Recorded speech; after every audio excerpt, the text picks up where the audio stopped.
Bonjour à tous et bienvenue dans Les Décideurs de l'Habitat, l'émission qui vous emmène à la découverte des grands acteurs de l'habitat. Qu'ils soient fabricants, industriels, fournisseurs d'énergie ou entreprises du bâtiment, ils construisent la France, ils la transforment, la modernisent et répondent ainsi du même coup aux grands enjeux de notre société. Aujourd'hui, dans ce nouvel épisode, nous recevons Gaël Magda, directeur général France et Europe de l'Ouest de l'entreprise Grohe. Bonjour Gaël. Bonjour Céline. Merci d'être avec nous aujourd'hui. Alors, chez Grohe ou Grohe, je ne sais pas comment on dit exactement, vous allez peut-être pouvoir éclaircir un mystère. En français, Grohe, et puis évidemment en allemand, vous l'imaginez, mais c'est plutôt Grohe. Ok, bon, je ne vais pas le tenter en allemand, je vais rester sur la version française. Donc chez Grohe, aujourd'hui, avec toute votre gamme de produits qui est très large, vous arrivez presque à réussir le tour de force d'être présent dans quasiment toutes les pièces de la maison. Donc en fait, votre aura va bien au-delà de la salle de bain. Alors en effet, c'est vrai que les produits de la marque Grohe sont maintenant finalement autour de l'eau. L'eau, c'est un élément et un fil rouge qu'on retrouve dans l'habitat, on le retrouve dans la cuisine, dans la salle de bain, dans les WC. Il investit même l'univers de la chambre et des suites parentales. Et on essaye d'adapter nos produits, de les faire évoluer par rapport aux tendances et aux attentes des consommateurs qui utilisent nos produits. Quand on pense à vos produits, on pense forcément tout de suite en premier à la qualité et au design. Mais il n'y a pas que ça chez Grohe. En effet, donc qualité et design sont deux des piliers de la marque, mais il y a également la technologie et puis la durabilité ou l'environnement qui sont vraiment des piliers fondateurs de la marque depuis maintenant quelques décennies.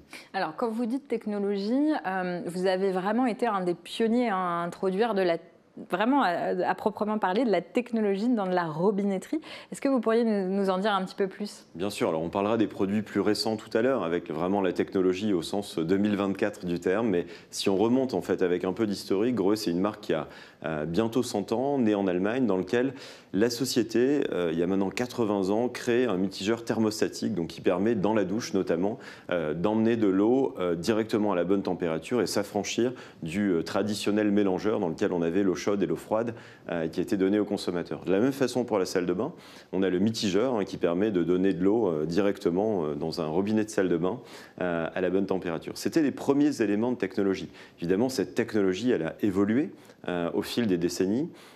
Et aujourd'hui, on vient intégrer des équipements électriques, électroniques dans nos produits pour délivrer une expérience. Et l'expérience est importante pour nous puisque vous savez que le tagline de Grohe, c'est « Pure Freude am Wasser », le plaisir de l'eau en Allemagne. Donc il y a vraiment cette expérience autour de l'eau et la technologie vient supporter ce plaisir dans l'utilisation de nos produits. Alors, l'élément avec lequel vous travaillez, il est pas facile, c'est l'eau, cette ressource. Aujourd'hui, on le sait, on a des pénuries d'eau, c'est devenu un vrai enjeu de préserver cette ressource. Vous êtes en première ligne.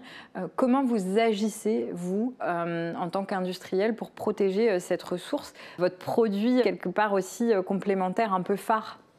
Alors cette ressource, en effet, c'est aujourd'hui un problème pour une partie des consommateurs, mais c'est surtout un problème pour demain.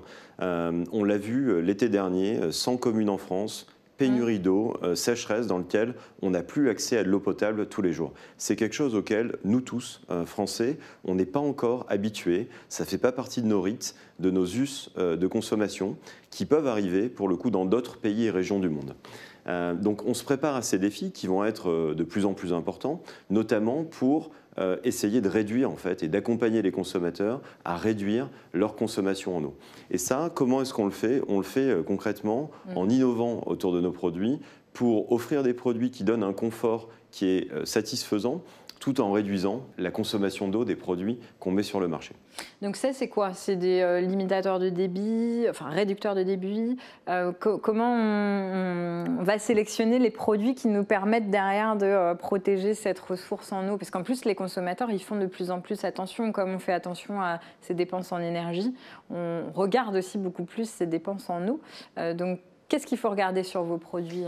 Alors d'abord, tout dépend de l'univers dans lequel vous voulez vous équiper, mais pour la cuisine, on va commencer par la cuisine. Pour la cuisine, on a des produits qui distribuent de l'eau filtrée directement au robinet, qui permet d'éviter notamment de recourir à des eaux minérales, des eaux en bouteille, donc voilà, de l'eau filtrée, fraîche, pétillante, selon les choix du consommateur. Donc là, moins de plastique à l'arrivée. Moins de plastique, évidemment, on prend l'eau en fait telle qu'elle arrive dans l'habitat. On vient la filtrer parce que c'est important effectivement d'avoir une promesse de qualité d'eau qui est constante toute l'année, et ça c'est notre engagement. Voilà, donc ça c'est pour la cuisine. Sur la salle de bain, qui est vraiment la pièce maîtresse dans laquelle on travaille, on vient offrir en fait des débits qui sont limités, donc tant sur les douchettes que sur les douches de tête, que sur l'ensemble en fait des produits qu'on donne.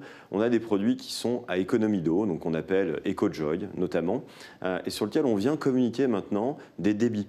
C'était pas une notion qui était toujours donnée aux consommateurs, on l'a cachée un peu dans la fiche technique parce qu'elle avait un intérêt un peu technique, pas toujours plébiscité. Et aujourd'hui, on l'a fait ressortir et on la remonte finalement en tête de nos fiches produits pour se rendre compte que certains produits ont plus ou moins de consommation par rapport à un produit standard du marché. On parle de protection de la ressource eau, mais votre engagement autour de l'environnement, du développement durable, il est beaucoup plus large que ça. Absolument. D'abord, on est une entreprise globale dans laquelle on produit, on fabrique nos produits pour l'ensemble des régions du monde. Nos usines, elles sont essentiellement en Europe. 4 des 5 sites industriels sont en Allemagne ou au Portugal, le dernier étant en Thaïlande. Sur ces sites, on a cherché à travailler en fait dans un écosystème local. Donc un écosystème local, c'est quoi? C'est d'abord utiliser une ressource qui est autour de l'usine, éviter qu'elle voyage partout dans le monde pour arriver sur nos sites industriels. Donc l'alliage, vous savez que nos produits sont essentiellement faits de métal, l'alliage il est sourcé en fait localement et il permet en fait de fabriquer les produits notamment avec du laiton qui est à 70% recyclé. Et ensuite à l'intérieur d'un site industriel, on va chercher à faire en sorte que nos produits qui sortent du site industriel soient les plus propres possibles en travaillant bien les déchets issus du site industriel, l'énergie, puisqu'en fait nos produits, pour les produits métalliques, sont faits avec de la fonderie. La fonderie, c'est énergivore. Donc on va chercher bien sûr à protéger en fait l'environnement dans lequel on travaille en faisant notamment appel à des énergies renouvelables. Donc on le voit sur les 5 usines, on a des panneaux photovoltaïques qui couvrent le toit des usines et qui permettent notamment d'avoir une partie de l'énergie qui est la plus propre possible. Et si on élargit encore, toutes les questions RSE vous préoccupent aussi énormément. Et je crois que vous avez d'ailleurs été récompensé pour toutes les démarches et toutes les actions que vous engagez autour de ces questions-là. Absolument. La RSE, ce n'est pas un sujet 2024 parce que ça fait le buzz dans les médias. La RSE, c'est un engagement. Ça fait 20 ans qu'on travaille sur la RSE. On a une équipe interne qui challenge chacun des départements de l'entreprise pour faire en sorte qu'on s'améliore de façon continue. Et on a été récompensé par les prix de la durabilité en Allemagne, mais également par des classements comme EcoVadis, pour lequel on a pour la 2e année la médaille Gold, donc or, dans lequel on fait partie de ce petit pourcentage d'entreprises à un point de vue mondial qui impacte positivement l'environnement dans lequel on travaille, sur la partie environnementale, mais aussi sur la partie sociétale. On a un vrai intérêt également pour les écosystèmes, les personnes qui travaillent directement dans l'entreprise, mais aussi les personnes qui travaillent pour l'entreprise, chez des sous-traitants ou dans les bassins de consommation dans lesquels nous œuvrons. On vient de voir l'enjeu du développement durable et de l'environnement auquel vous répondez, on l'a vu. Mais il y a un autre enjeu auquel vous êtes confronté, c'est celui de la pénurie de main-d'œuvre. Est-ce que vous pourriez nous en dire quelques mots? Alors le défi, c'est l'absence et le manque de main-d'œuvre, donc la pénurie de main-d'œuvre, mais également d'avoir une main-d'œuvre qui est qualifiée, qui est capable de travailler sur des produits technologiquement avancés. On a pris le parti il y a quelques années d'investir en fait directement dans l'apprentissage et aujourd'hui on est en France notamment à travers 6 CFA implantés. Alors quand on dit implanté dans un CFA, c'est on équipe en fait ce CFA avec des outils pédagogiques pour installer nos produits dans des conditions de travail réel pour un futur plombier chauffagiste. On vient aussi accompagner l'équipe pédagogique sur les nouvelles technologies qu'elle méconnaît ou elle a besoin éventuellement de compléments d'information. On les dote des derniers produits et on vient régulièrement en fait les former jusqu'à les accompagner par des tests en sortie. Et donc ce sont des futurs plombiers chauffagistes puisqu'ils sont en apprentissage et on vient les connecter à nos clients qui aujourd'hui sont déjà artisans sur le marché et les faciliter finalement l'apprentissage dans des entreprises qui ont déjà pignon sur rue. Ça, on le fait de façon très concrète aujourd'hui sur ces 6 sites français, mais on s'investit de façon assez large en fait sur l'excellence et l'artisanat. On est également pour la 2e année partenaire des meilleurs ouvriers de France, qu'on connaît surtout pour la cuisine parce que c'est vraiment ce qui est le plus médiatisé. Un peu moins connu, je ne vous cache pas, dans l'univers de la plomberie. Mais Absolument, mais il y a des meilleurs ouvriers de France, artisans, et on va les voir à l'œuvre un peu plus tard dans l'année, puisqu'il y a la compétition des métiers dont vous avez forcément entendu parler, le Lyon World Skills 2024 qui aura lieu en septembre. Avec des gants blancs. Alors je ne sais pas si les gants blancs sont de rigueur sur la plomberie sanitaire. Ce qui est intéressant, c'est de se reposer la question sur comment on peut avoir une œuvre et vraiment un produit excellemment travaillé par des futurs plombiers. Et donc on sera présent autour de ces événements, on les sponsorise assez largement pour faire en sorte que l'artisanat continue à se développer en France. On ait bien des métiers et des débouchés pour ces populations et surtout une mise en œuvre de qualité de nos produits dans la durée. Et à côté de ça, vous les accompagnez aussi beaucoup, je crois, dans tout ce qui est le quotidien en fait, avec une hotline réservée aux pros, avec des services administratifs qui viennent en soutien. C'est aussi une gamme de services. Groé, c'est des produits et des services. Absolument, vous savez que nos produits sont commercialisés essentiellement dans les réseaux de distribution et les clients de la distribution, ce sont les installateurs. Les installateurs, ils ont besoin en fait d'avoir un accompagnement technique. Les produits évoluent, ils sont de plus en plus compliqués et on estime que notre rôle, c'est aussi de savoir communiquer avec eux directement quand il y a un besoin. Donc le matin sur un chantier, on a cette hotline technique réservée aux membres de nos programmes de fidélité qui permet en fait d'éviter un problème pour le consommateur ou l'hôtelier qui va installer nos produits. Et ça aujourd'hui c'est en place sur le marché français. Puis, vous le mentionnez, mais les artisans, ils ont des tracas administratifs. Il faut faire des devis, des factures. Évidemment, tout ça, ce n'est pas leur cœur de métier. Leur cœur de métier, c'est l'installation, la pose de produits. Et notamment pour les petites entreprises unipersonnelles, ils n'ont pas toujours la capacité à traiter ces sujets. Donc, on leur offre en fait une plateforme de service qui permet en fait de simplifier ces démarches sur le marché français. On va en arriver à votre actu du moment et elle est loin d'être petite cette actualité puisque vous êtes toujours en lancement de produits, vous arrivez toujours chaque année avec beaucoup d'innovations et celle que vous vous apprêtez à introduire sur le marché, on peut le dire, c'est une innovation de rupture. Est-ce que vous pourriez nous en dire quelques mots? Je pense que quelques informations ont fuité, même si bon, le jeu de mots est un peu facile, mais voilà, est-ce que vous pourriez nous présenter cette innovation? Non, absolument. Alors, l'innovation, pour nous, elle est importante parce qu'elle permet en fait de faire évoluer aussi les usages.